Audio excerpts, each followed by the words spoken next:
Halo, semangat pagi sahabat Wonder Woman. Kita sekarang yuk bicara lagi tentang bisnis, dan ini tentunya pengalaman saya pribadi ya. Nah, ini judulnya apa? Kita kasih judul apa ya kira-kira ya? Amalan berbisnis, amalan untuk sukses berbisnis, itu aja ya. Nah, amalannya apa sih? Jadi amalan di sini bukan mantra-mantra, bukan seperti yang suka diwiridkan oleh kaum muslim atau oleh umat yang lainnya, tapi ini sebuah amalan yang kita menjadikan kita untuk sukses dalam bisnis, sukses untuk karir, juga sukses untuk kita dalam keluarga dan dalam lingkungan kita sehari-hari. Yuk sekarang kita mulai bahas apa aja sih. Nah, ini tentunya bukan pengalaman orang lain, tapi ini sudah saya lakukan teman-teman ya. Nah, amalan itu apa aja? Pertama, kita libatkan diri kita kepada lingkungan, kepada tetangga-tetangga. Misalkan tetangga kita ada yang selamatan, ada hajatan, ada kegiatan masjid, kegiatan gereja, apapun itu, kita libatkan diri kita ke dalamnya hingga kita bisa menjadi bagian dalam kehidupan mereka. Dan dengan demikian kita memperpanjang silaturahmi. Di situ biasanya kita ketemu sama orang-orang ya, orang-orang yang bisa memberikan kontribusi terhadap pemikiran kita. Kadang-kadang tidak sengaja kita ketemu si X ini, misalkan lama nggak ketemu ya, tahu-tahu kita udah puluhan tahun misalnya nggak ketemu ya. Ternyata dalam sebuah hajatan, dalam sebuah pesta, kita dipertemukan lagi sama orang tersebut, dan hingga dia sendiri udah sukses misalkan. Akhirnya orang tersebut membawa kita, mengajak kita kepada bisnisnya yang baru. Nah, di sini saya tahu ini ada keberhasilan. Nah, ini ada pengalaman saya ya. Saya kan sudah lama tidak kumpul sama keluarga. Nah, pada nikahan ponakan saya di kampung saya, tentunya di Tasik ya, tiba-tiba saya ketemu sama teman-teman, sama saudara-saudara, kerabat-kerabat yang sangat jauh ya. Sangat jauh tempatnya, lokasinya, tapi itu kerabat itu ada sepupu, ada ponakan. Akhirnya saya pun ketemu sama sepupu saya yang sudah lama banget ya ketemu, 30 tahun teman-teman, bayangkan 30 tahun tidak ketemu ya.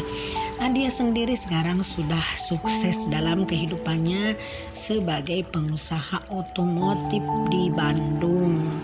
Nah, dalam pertemuan itu kami berbagi ngobrol gimana sih gitu kan, kan Sunda. Gimana sih cara sukses otomotif. Terus dia cerita, nah kebetulan kan aku punya aset peninggalan orang tua ya. Peninggalan orang tua berupa tanah ya, berupa sawah, berupa rumah, ada juga berupa toko ya teman-teman ya. Dan aset saya ini tidak berjalan teman-teman ya. Nah, akhirnya dia ngasih solusi pendapat, gimana dek katanya kalau begini, aset kamu yang memang tidak berjalan itu coba dijual aja gitu kan, karena katanya dulu aku juga jual sebagian kekayaan peninggalan orang tua. Dari peninggalan orang tuanya dia belikan kendaraan truk ya. Nah, truk ini sudah kerjasama sama perusahaan, sama pabrik di Jakarta, di daerah Tangerang. Hingga sekarang perusahaannya dia tuh udah punya 5 buah truk, dan dia sekarang sudah punya aset yang sangat bagus. Penghasilannya dari truk tersebut aja sebulannya 10 juta. Jadi penghasilannya ini 50 juta satu bulan teman-teman ya. Penghasilan dari truknya aja, belum dia dari yang lain, belum dia punya toko, punya yang lainnya. Nah, dari pertemuan itu ternyata membukakan paradigma, membukakan wawasan, dan membukakan kesempatan baru. Jadi saya sekarang juga sedang merintis usaha otomotif teman-teman ya. Ini saya karena modalnya tidak banyak kan, saya sekarang mulai merintis dari rental mobil kecil. Saya sudah punya 2 mobil kecil dari hasil penjualan aset dari orang tua. Nah, ini saya pun akan coba nanti untuk membeli truk juga, tapi belum laku tanahnya teman-teman ya. Tapi dari sini kita sudah berjalan. Jadi tanah yang tadinya tidak berfungsi, sudah tidak punya penghasilan, sekarang ada penghasilan dari rental kendaraan yang memang baru 2 ekor, baru 2 buah teman-teman. Lalu keduanya, amalan tersebut yaitu dengan kita belajar dari mana? Sekarang kan banyak internet ya, di internet kita belajar di YouTube ya, belajar juga di Facebook, belajar di aplikasi yang lainnya, hingga kita menambah ilmu kita, wawasan kita terhadap ilmu, terhadap hal yang kita memang sedang perdalam. Misalkan kita sedang memperdalam bisnis, kita belajar banyak bisnis, kita lagi memperdalam masalah saham, kita belajar tentang saham kan banyak ya. Yang tentang saham itu ada Chandra Dinata, ada Pak Chandra, ada Felicia Putri, dan banyak yang lainnya, pakar-pakar saham di dalam Facebook, di dalam YouTube teman-temannya. Kita banyak belajar dari situ juga. Kita misalkan ikutilah Multi Level Marketing, gak ada salahnya kita ikut Multi Level, kita cari ilmunya, gak ada yang salah kok dengan Multi Level Marketing.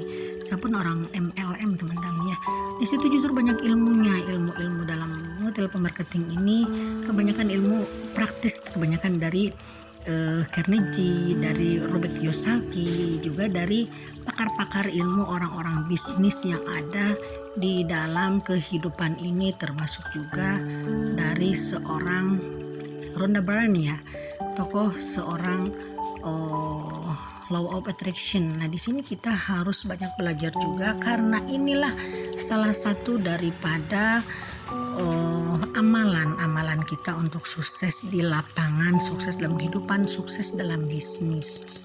Saya pun melakukan ini teman-teman ya, mulai saya masih kuliah dulu saya malah mengikuti Multi Level Marketing. Saya ambil ilmunya, jadi bukan cuma bisnisnya. Kalau misalkan dalam bisnisnya kita belum berhasil, tapi dalam ilmunya kita banyak sekali yang bisa kita ambil.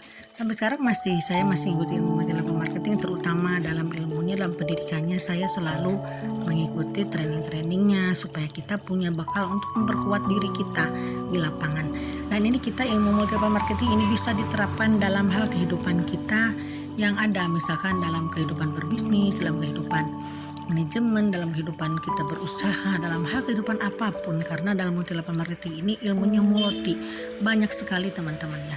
Dan ini juga saya ikutin, jadi ini bukan hanya sekedar basa-basi atau hanya kata-kata, tapi ini sudah saya lakukan, sudah saya alami dari mulai saya kuliah sampai sekarang. Jadi yuk kita jangan fanatik, jangan terlalu alergi dengan Multi Level Marketing, karena ini kita bisa mengambil intisarinya yang positif dari ilmu Multi Level Marketing yang biasanya banyak orang anti Multi Level. Padahal ini sebenarnya bagus sekali untuk mengambil ilmunya teman-teman ya.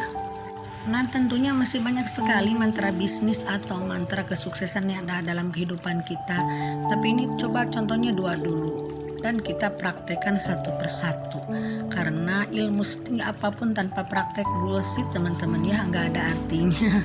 Yuk kita coba praktekkan, kita mulai berbaik-baik dengan tetangga, mulai ikutin, hadiri pestanya, hadiri pertemuannya, hadiri acara-acaranya, bantu kesulitannya. Juga kita membuka diri untuk ilmu apapun, belajar bisa dari internet, dari kursus atau dari apapun itu. Yang penting kita bisa mengikutinya dan bermanfaat bagi kita. Oke teman-teman, sekian dulu, sehat selalu, wassalam.